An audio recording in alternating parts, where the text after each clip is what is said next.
예, 7번째 시를 공부하도록 하겠습니다. 이번에는 장제의 흙침상이라고 하는 시입니다.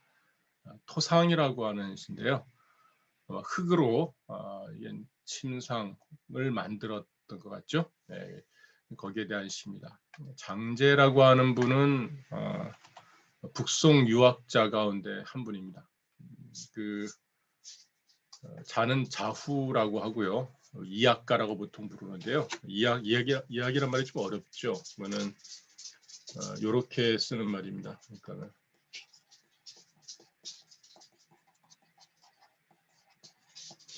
우리가 도학이라는 말은 들어보셨을 것 같아요. 도학이라는 말은 어렵시다고요. 그럼 유학은 들어보셨죠? 유학입니다. 우리 유학자 할 때 유학이잖아요. 유학인데 이 중에서 유학의 흐름 가운데서 어떤 철학적인 도를 좀 더 연구하는 그런 분들을 우리 도학가라고 이렇게 부릅니다. 그 중에 이제 그 중에서도 도라고 하는 게 이제 이른바 노장에서 사용을 하잖아요. 그래서 조금 구분하기 위해서 이 리라고 하는 이분들이 추구하는 천리의 리를 앞에 내세워서 리학이라고 하는 말을 쓰기도 합니다. 그리고 우리 지금 현대 한국어로는 이학이라고 써야 되잖아요. 이학이라고 써야 되는데 동양 철학하시는 선생님들 가운데서는 리라고 하는 말을 일종의 한 용어로 활용을 하셔가지고 리학으로 합니다. 이게 북한에서 이제 이 두음 법칙이 이제 그대로 적용이 안 돼서 그냥 앞에 그냥 이자 대신 리를 쓰는 경우가 있잖아요. 근데 이제 뭐 특별한 경우에 우리도 이름자에 보면은 유씨 버들 유씨를 때 류라고 그 앞에 쓰시는 분들도 계시고 또 이제 이씨인데 리를 앞에 내시는 분들도 계시긴 하거든요. 근데 특별하게 이제 그 성씨가 가지고 있는 일단 그 나름대로의 어떤 이 주동성, 주체성 이런 것들을 강조하기 위해서 하시는 거죠. 근데 그거는 그 나름대로 의미가 있는데 그 철학 속에서 이학이라고 안 하고 리학이라고 또 리라는 개념을 그대로 내세우는 경우도 있긴 합니다. 그래서 어쨌든 이것은 유학의 흐름 가운데서 특히 성리학 쪽을 이야기할 때 리학이라는 말도 쓰기도 합니다. 혹은 도학이란 말을 쓰기도 하고요. 다 됩니다. 그 중에 이 장제라고 하는 분은 주희 우리 주작을 거의 뭐 이렇게 창시했던 주자의 앞선 선배들에 해당하는 5분의 유학자가 있는데 그 중에 들어가는 분입니다. 주돈이, 소옹, 정의, 정호, 그다음에 장제 합해가지고 북송오자라고 부릅니다. 주돈이는 이렇게 씁니다. 요자에다가 주에다가요. 그다음에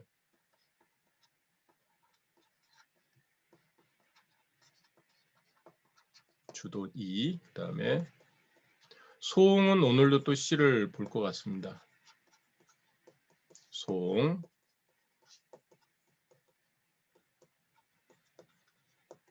정의, 정호, 그다음에 장제 이렇게 해가지고 이 5분을 북송, 그 송나라가 이제 금나라가 침입해 들어와서 남쪽으로 이제 내려오거든요. 그래서 내려와서 만들어서 유지했던 남송이라고 부르고 그 전에는 북쪽에 수도가 있었기 때문에 북송이라고 부릅니다. 다 같은 송나라긴 한데 어쨌든 남쪽으로 내려오기 전에 북송 지역에 있었던 북송 시대의 어떤 그 유명한 5분의 유학자들을 북송오자라고 불러요. 북송오자. 북송 시대의 5분의 어떤 학자란 뜻이죠. 근데 그 중에 장제가 들어가고요. 횡거라고 보통 많이 불립니다. 횡거 선생, 장횡거 선생이라고 부르고요. 이분이 이제 살았던 곳이 이른바 관중 지역이에요. 관중 지역, 장안 지역이라고 생각하시면 됩니다. 서안 지역, 태어난 데가 장안에서 태어났거든요. 그래서 이제 벼슬을 하다가 벼슬을 그만두고 고향으로 돌아와서 자기가 나고 자랐던 이 관중 지역에서 이제 이 강학 활동을 합니다. 그래서 이때 이제 학파를 세운 것이 관학이라고 불러요. 우리가 관중이라고 할 때는 이렇게 쓰잖아요. 함곡관 기억나시죠? 이게 그래서 관중인데 지우고 관학이라고 이렇게 부릅니다. 그러니까 좀 기억을 해주실 게 몇 개 있죠. 장제 그러면은 유학, 성리학, 도학, 그다음에 리학, 그다음에 못해도 북송 5자 5분의 이름들. 주돈이, 주돈이에요. 주돈이. 주돈이가 쓴 게 이제 태극설이죠. 송, 그다음에 정이, 정호. 바로 이 두 사람이 바로 이제 정이천, 정명도. 이게 정이가 정이천, 정호가 정명도 해가지고 항상 이 주자가 인용을 할 때 정자와라면 이 두 분 중에 한 분인 거죠. 그래서 기억을 해두시면 좋겠죠. 어쨌든 예. 그 중에 이제 장제의 시를 오늘 살펴보도록 하겠습니다. 아니나 다를까 이분들의 시는 우리가 흔히 이제 당나라 시든지 또 앞서 보았던 다른 분의 시들하고도 약간 품격이 좀 다릅니다. 그래서 지금 우리가 보고 있는 이 텍스트가 어떤 면에서는 그 다양한 품격을 경험할 수 있도록 하고 그동안 우리가 소홀히 했던 어떤 시 세계를 좀 폭넓게 만드는 효과를 가지고 있다 생각합니다. 자, 제가 이거 지우고 다시 시를 직접 보도록 하겠습니다. 자, 읽어보겠습니다.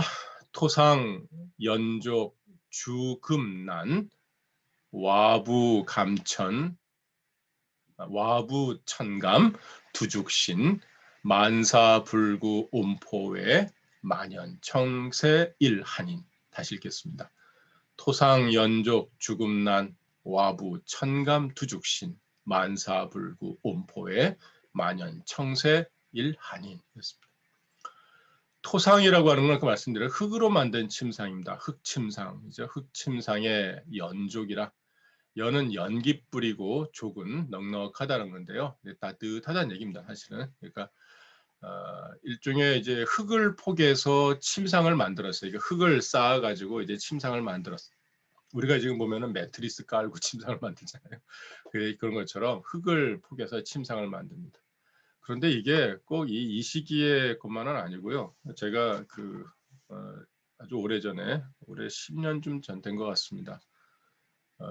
그 서안에서 위쪽으로 올라가면 연안이라고 하는 곳이 있습니다. 이 고속버스로 한 너댓 시간 가는 것 같은데요. 연안이 바로 이제 이 중국의 현대 신중국을 만들었던 이 공산당이 이제 그 마지막에 이 국민당과 싸울 때 거점으로 삼았던 곳이죠. 연안이라고 하는 곳이 있습니다. 연안.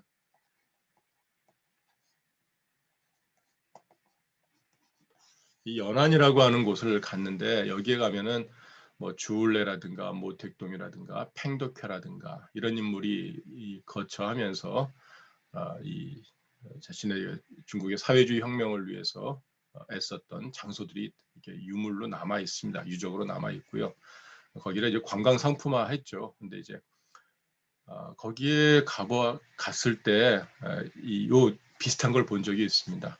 그러니까 흙으로 침상을 만들어 놓고 밑에다가 일종의 이 불을 뗄 수 있는 온돌이 있었습니다. 그래서 지금은 이제 침대 생활을 하니까 그러니까 온돌을 하진 않죠. 근데 우리는 이제 침대도 있고 온돌도 다 같이 있잖아요. 근데 이제 현대 지금 중국인들 사는 곳에는 이제 온돌보다는 이제는 이제 침상으로만 보통 일반 생활을 하시는데 거기에서는 그 흙으로 이렇게 침상을 만들어 놓고요. 그 위에 아마도 이불이나 이거 깔고 누웠겠죠. 근데 그 춥잖아요. 그래서 그 밑에다가 온돌처럼 불을 뗄 수 있는 곳이 있었습니다. 그 연족이란 말은 그거예요. 그러니까 흙으로 쌓아서 침상을 만들고 그 밑에다 우리가 불을 피우는 거죠. 넉넉하다는 것은 그걸로 이제 충분하게 따뜻하게 데핀다는 얘기입니다. 그 위에 죽음난 그랬습니다. 죽음은 명주 주자에다가 이불 금자입니다. 근데 이 명주는 무늬가 놓여져 있지 않은 그런 비단입니다. 그러니까 무늬를 새기면 좀 더 고급스럽겠죠. 그러니까 고급스럽지 않은 그런 어떤 이불입니다. 그러니까 명주 이불은 난 따뜻하다, 따스하다. 따뜻하다하고 따스하다는 조금 다른 느낌이 있죠. 우리가 불을 지펴가 좀 따뜻한 거고 또 햇볕으로 이렇게 내리는 건 따사롭다고 하는데요. 사실 번역을 할 때는 따뜻하다가 맞을 것도 같아요. 밑에서 불기가 올라오고 온기가 올라오고 위에 이제 침상을 덮고 있게 이불을 덮고 있으니까. 근데 제가 일부러 따스하다라고 했습니다. 그 느낌이 좀 햇볕이 주는 따사로움을 이렇게 느끼는 것처럼 사실 표현하고 싶었습니다. 흑으로 만든 침상은 사실은 대단히 소박한 침상이죠. 그 안에 이걸 지로라고 그럽니다. 지로. 그러니까 땅 흙으로 만든 어떤 화로죠. 그 안에 연기불이 좀 넉넉하게 있고, 그다음에 명주로 이불을 만드니 몸을 따뜻하게 따스하게 만들 만한 물은 따뜻하게 만드는데 몸은 따스해지는 거죠. 좀 그런 느낌 좀 구분해 보고 싶었습니다. 그다음에 와부 천감 두죽신이라 했습니다. 와는 질그릇, 진흙이죠. 진흙으로 만든 거고요. 부라고는 솥입니다. 그 진흙 그릇이에요. 진흙 그릇, 톡이죠, 톡이. 그러니까 진흙 그릇으로 만든 진흙으로 이제 솥을 만들고 천감 거기에 이제 물을 담아둔 거죠. 물을 담아두니 달짝지근합니다. 단물이죠. 그러니까 물. 그러니까 이게 이뭐 특별히 이렇게 뭐 물에다 감미한 건 아닐 거예요. 물 자체가 이제 단물이겠죠. 그러니까 향긋한 단 샘물을 길어온 다음에 두죽신이라 두자는 콩두자예요. 두자 이거는 죽은 죽이죠. 신은 신인데 이 신자는 새롭다, 신선해라라고 이렇게 했습니다. 콩을 넣고 죽을 끓이니까 이제 배를 채울만 하고요. 그것이 나에게 싱그러운 느낌을 주는 겁니다. 지금 보면은 이 따스할 안자하고 새로울 신자는 이 죽음 자체가 주는 나에게 주는 느낌을 이야기하는 거예요, 사실은요. 이 죽음은 이 자체가 따스하거나 차갑거나 하는 성질을 갖고 있는 건 아니죠. 근데 얘가 나에게 주는 느낌은 따스한 느낌을 주고 콩죽 자체가 신하고 구하고 이건 물론 산패돼 가지고 이제 뭐 상하는 것이 있겠죠. 그건 그런 문제가 아니라 이 자체가 나에게 주는 것은 새로운 느낌을 주는 거예요. 새로운 느낌을 주는 겁니다. 그래서 따스하다 또는 신선해라 새로워라라고 하는 것은 이런 어떤 소박한 음식, 소박한 어떤 이 침상 도구가 나로 하여금 오히려 더 편안하고 배부르고 새로운 온기와 또 새로운 활력을 주더라 이런 얘기입니다. 이 129는 사람들은 우리가 살면서 따스하게 입을 덮고 배불리 먹으면 될 뿐이지 우리가 굳이 부유하기를 원하고 고귀하기를 바랄 것인가라고 하는 이야기를 보여주고 있는 시입니다. 장제 같죠. 그러니까는 이 리학자 또는 도학자다운 어떤 이 발상이라고 생각합니다. 그러니까 이분들의 이 시를 보면 그냥 말뿐인 건 아닌 것 같아요. 그러니까 이제 이분들의 어떤 이 사상이 지금까지도 우리에게 여러모로 이제 전해져 내려오는 게 아닐까 싶습니다. 그러니까 말만 뭐 흙침상에서 뭐 살고 나는 뭐 이렇게 진흙으로 만든 그릇에 물 떠먹고 거기다 콩 넣어서 죽을 먹네 이런 얘기들 하는 사람들 하고 실제로 그렇게 사는 사람들의 모습하고는 이제 당장은 구분이 안 될 수 있지만 조금 지나면은 그런 어떤 이 삶에서 여운으로 남는 걸 보면 구분할 수 있다고 생각합니다. 근데 장제의 시에서는 그런 어떤 소박한 삶이 주는 또 소박한 삶을 추구하고 있는 그런 모습을 우리는 읽을 수가 있습니다. 그래서 저는 이 송대 도학자들의 북송 시대 도학자들의 시를 보면 좀 민망할 때가 있습니다. 저희들도 입만 열면은 자연과 가까워진다든가 세상 사람과의 어떤 이 동화를 얘기한다든가 누군가의 아픔을 치유해 준다든가 또 함께 어우러진 세상을 추구한다든가 입만 열면 얘기 많이 하잖아요. 그런데 정말 그렇게 사는가 하고는 다를 수 있어요. 그죠? 많은 사람과 함께 하겠다고 하면서 사실은 자기 입속을 채우는 경우가 너무 많기 때문에 그래서 이 장제나 또 뒤에 소홍의 시도 그렇고 이분들의 시를 보면 정말로 삶 자체가 이랬던 것 같은 느낌이 듭니다. 그런 게 조금 감동을 줍니다. 저는 개인적으로 이렇게 이 북송 리학자들의 이 자료나 이 책들을 많이 보지는 않았습니다. 그런데 이 시를 보는데요. 물론 이제 그 사서나 이런 경서들을 보면 당연히 이분들의 이 글들을 보죠. 그런데 특별히 제가 유학자니 또는 경학자니라고 이렇게 자처하지 않는다라는 겁니다. 그런데 이 시를 보면 이분들의 삶은 이전에 다른 사람들의 삶과는 조금 다른, 어떻게 보면 약간 건조해 보이는 듯한 느낌이 들면서도 진심이 좀 느껴지는 부분이 좀 있습니다. 그래서 군더더기가 별로 없어요. 그죠? 보시면 뭐 이러니 저러니 이러니 없고 딱 그 삶에서 보여주는 그 간단한 얘기들만 하고 있습니다. 한 번 더 볼게요. 토상은 흙으로 만든 침상이고 연족이라 했지만 불을 피운다는 거예요. 사실은요. 예. 그 다음에 요것도죠. 족이라는 말도 넉넉하다는 뜻이죠. 죽음은 명주 이불이고요. 따뜻해요. 그다음에 와부 질그릇에 담은 물도 달아요. 단 것도 이건 누구예요?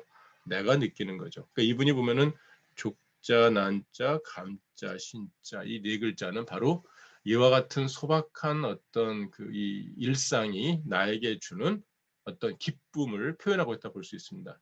넉넉하고 그다음에 따스하고 달짝지근하고 신선하다라는 거. 되게 재밌죠.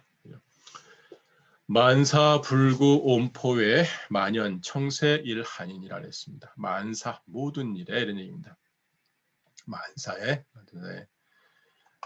모든 일에 있어서 이거는 이제 불구라고 그랬습니다. 불구. 자, 이 구자 다시 한번 확인해 보겠습니다.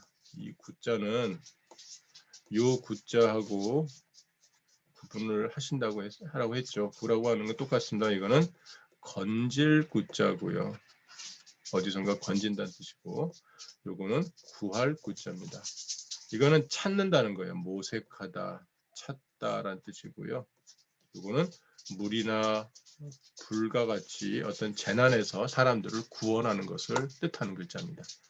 그러니까 나를 어려운 가운데서 구원해 주셨네요. 이런 거고요. 어떤 진리를 탐구하고 계시는군요 할 때는 이 구자를 씁니다. 그러니까 만사 불구니까는 이 만사에 있어서 뭔가를 찾아다니는 걸 가리키는 거죠. 온포왜 이랬습니다. 온자는 따스할 온자죠. 자신의 온기를 보존하는 거. 포라고 하는 것은 배를 그냥 채워서 부르게 하는 거 그런 거죠. 그러니까 근데 사실 이거는 아주 고급스러운 비단 이불이나 또는 옷을 입고 따뜻한 게 아니고 명주 입을 정도로 자기를 덮고 자면은 따스하게 지낸다는 거고요. 배불리 먹는 것도 따는 게 아니에요. 콩죽 정도 먹으면서 그냥 배만 채워서 이렇게 두드리면 되지. 뭐 아주 고급스러운 어떤 뭐 이렇게 음식을 취하는 걸 가리키는 건 아닙니다. 자, 직역을 하면 만사에 있어서 옴포 이외의 것은 구하지 않는다. 옴포 외의 것은 구하지 않는다 그랬습니다. 따스하고 배부른 것 이외엔 찾지 않는다. 그런데 따스함이 뭐다? 여기서 나오는 말이고 배부른 건 뭐다? 여기서 나오는 거다. 또 게다가 이미 내가 명주 이불로 따스하고 콩죽으로 배부르다면 이 밖에 또 내가 뭘 찾겠는가 이런 얘기입니다. 구한들 무엇하리요? 라고 하는 말하고도 관련이죠. 만사의 옴포 너머는 구하지 않나니 만연 청세 일한이니라 그랬습니다.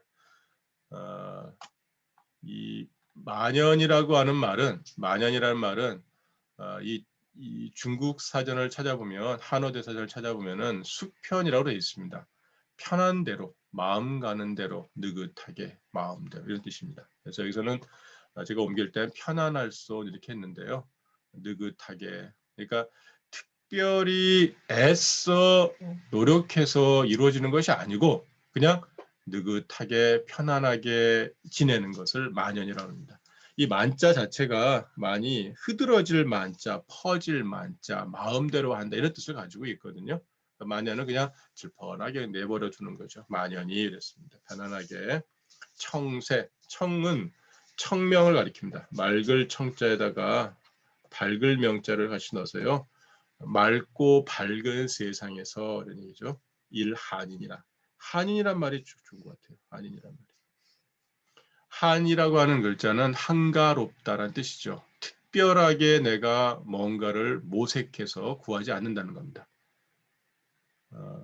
살면서 쉬운 일은 아닌 것 같아요. 뭐라도 이뤄내고 이름이라도 남기자라고 하는 게 이제 많은 사람들이 갖고 있는 생각이잖아요.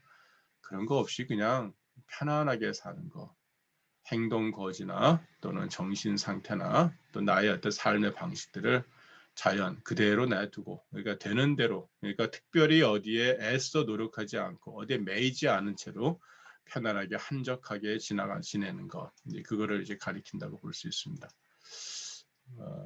그 부분은 쉽지는 않죠. 근데 이제 이게 이제 한편에서는 이럴 수 있습니다. 따스하게 지내거나 배부르게 지내기를 구하는 것조차도 어떤 경우에는 우리는 뭔가를 구하는 모습이라고 볼 수 있잖아요. 그죠? 근데 이제 여기서는 그 정도는 아니고요. 어쨌든 가장 기본적인 어떤 욕구가 만족되면 그 다음에는 특별히 어떤 걸 다른 일을 구하지 않는 것. 무사라는 말이 있습니다. 그래서 일이 없다 이런 얘기인데요. 일 삼는 게 없다는 뜻이에요. 이 사라고 하는 것은 우리가 뭐 구체적으로 내가 하는 일이 없어 이런 뜻이 아니고요. 이 하는 일이라는 것 자체도 사실은 내가 애써 뭘 일삼아 하는 걸 가리킵니다. 우리 호사라는 말이 있죠. 호사가 할 때. 호사가는 어떨 때 호사가 쓰시죠?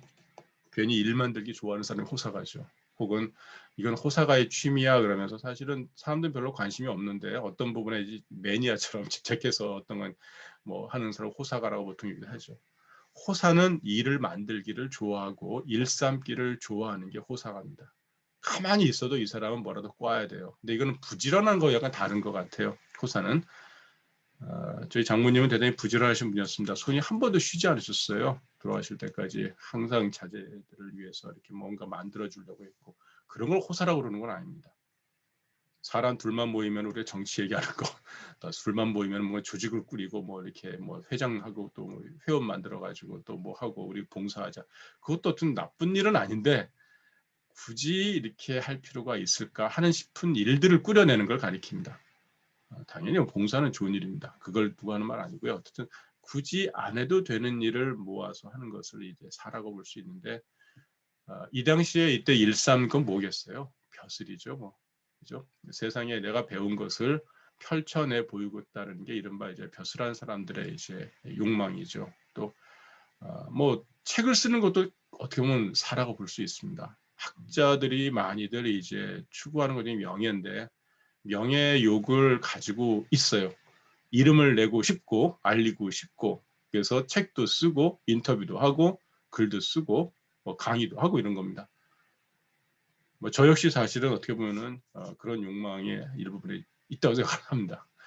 근데 그런 부분에서 또 이제 애써 뭔가를 만들어내는 작업들 이게 사예요. 이분은 그렇지 않다는 얘기죠. 자, 다시 한번 정리해 보면요. 이 핵심어는 한인이에요. 이 토상이라고 하는 시에서 핵심어는 가장 최고의 핵심어는 한인이고 다른 말로 하면은 안빈낙도라고 볼 수 있습니다. 안빈낙도. 그러니까 가난한 삶에 비난한 삶에 소박한 삶에 편안히 여기면서 이분은 그걸로 끝나는 건 아니죠. 여긴 그런 건 없어요. 나는 공부 열심히 해야지 이런 거 없잖아요. 이게 바로 이 장제와 같은 도학자들의 시인 것 같아요. 어떨 때 보면요. 여기에 나 다른 거 안 하고 공부만 할 거야. 급이 낮은 겁니다. 그죠? 토상이라고는 일종의 비유인 거죠. 흙침대라고 하는 것은 일종의 비유입니다. 그러고 보니까는 이것도 여러분들의 혹시 당호가 필요하신 분이나 괜찮은 것 같아요. 토상헌 하면은 흙침대가 놓여진 집이라는 뜻이잖아요. 그래서 세상과 약간 거리를 둔 채로 내 삶을 편안하게 이제 도모하겠다는 분을 그저 쓸만한 것 같아요. 그죠? 토상헌 그러면 그 써놓으시고 나서 장제 이 시를 갖다가 한번 넣어놓으시면 괜찮을 것 같아요. 토상헌 지금 방금 생각이 났습니다. 이건 강의를 준비하면서 한 건 아니고요. 그러니까 토상은 일종의 하나의 비유인데 이 비유를 통해서 이분이 추구하는 인간관이 나중에 한인이란 말로 드러나더라. 한이라는 것은 인간 세상과 속세와 약간 거리를 둔 채 약간 한가지게 살면서 특별히 일삼는 것 없이 자연스럽게 그냥 편안하게 지내는 삶을 얘기한다. 청안하고 또 소산한 삶을 얘기하더라. 이런 얘기입니다. 한번 또 읽어보겠습니다. 이뭐 흑침대도 낯설고 명주의 불도 낯설고 또 질그릇 솥단지도 좀 약간 낯설고 또 콩죽도 낯설 수가 있는데요. 이런 이 당시에는 아마 이런 것이 가장 소박한 삶을 표상하는 어떤 내용들이었던 것 같습니다. 토상연족, 죽음난, 그죠? 흙침대에 연기불 넉넉하고 명주입을 따스할사, 와부 천감 두죽신, 질그릇 솥에 샘물은 달근하고 콩죽은 신선해라. 콩죽은 새로워라. 아니죠? 만사불구 온포에 만연청세일하니, 이 삼사구가 여기에 핵심 뭐죠? 아시겠죠? 만사일랑 다 됩니다. 만사도 괜찮고요. 만사라고 하는 건 모든 일일랑, 모든 일, 이거 괜찮네요. 모든 일일랑.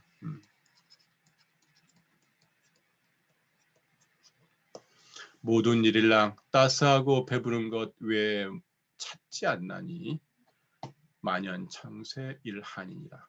편안할 손 청명한 세상에 한가로운 사람이라고. 제가 어느라고 번역한 거는 요 일자 때문에 그랬습니다. 이게 번역할 때 한 할래니까 좀 약간 한가로운 사람이라고 하니까 좀 너무 이게 좀 안 맞아서 어느라는 말로 제가 이렇게 바꿨습니다. 사실 이게 꼭 1, 2, 3에 이게 한 사람 이런 뜻만은 아니거든요. 사실 이게 한이 일개라는 뜻이에요. 일개. 겨우 하나? 겨우 일개 뭐 평범한 이런 뜻이에요. 평범한. 그러니까 평범한 한인이라고.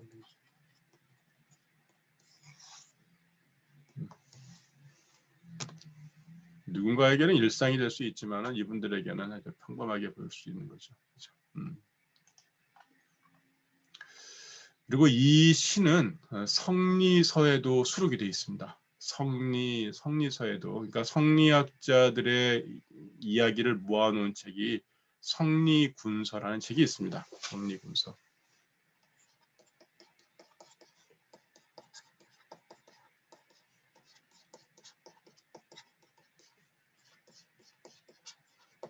성리군서라는 책에 이 시가 수록이 되어 있습니다.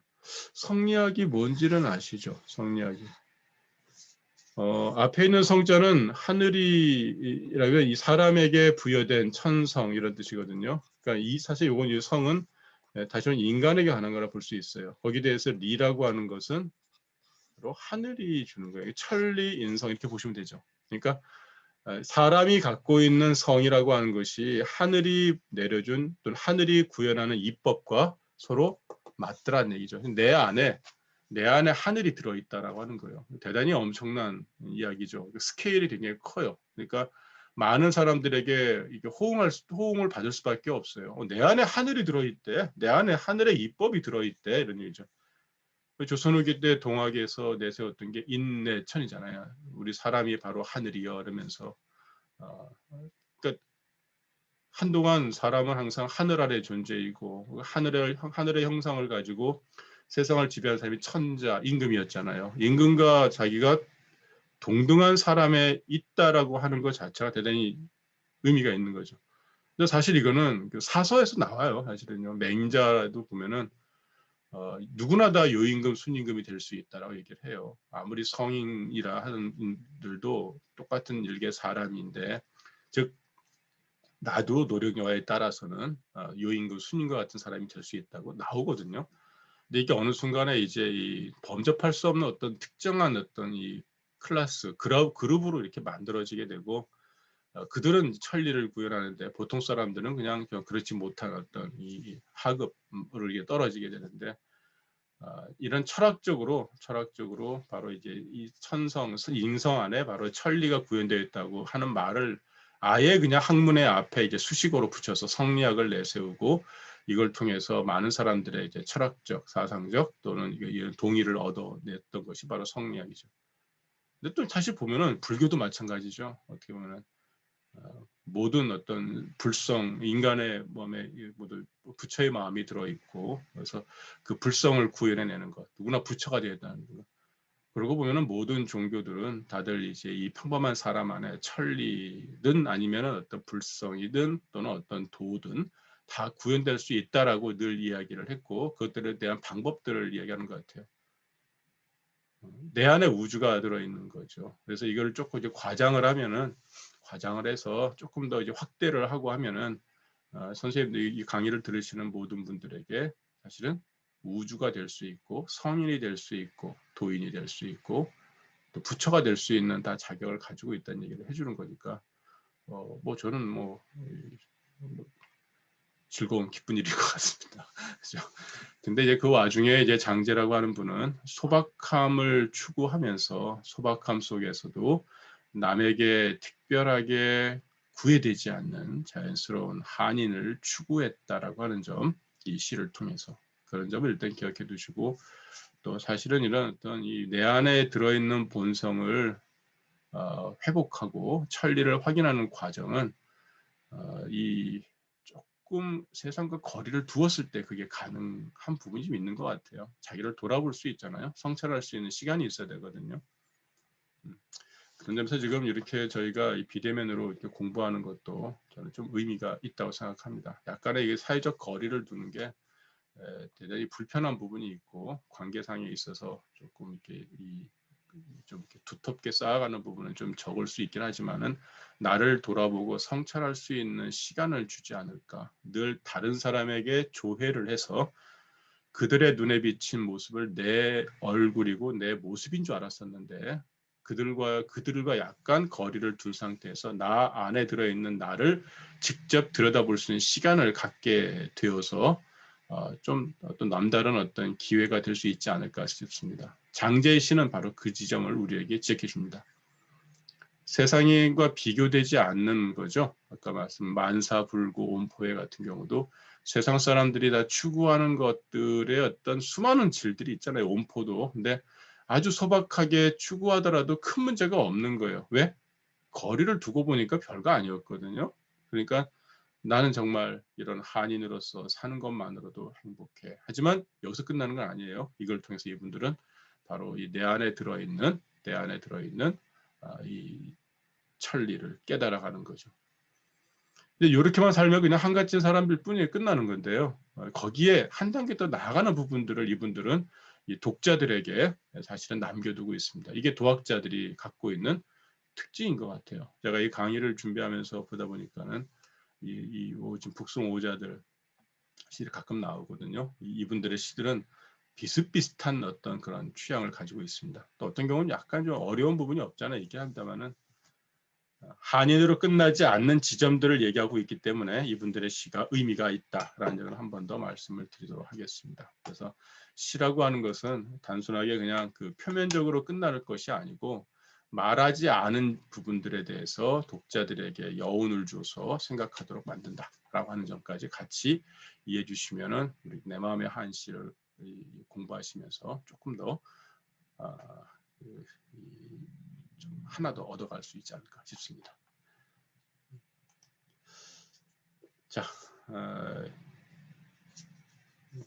이 흑침상, 장제 흑침상은 여기까지 하도록 하겠습니다. 수고하셨습니다.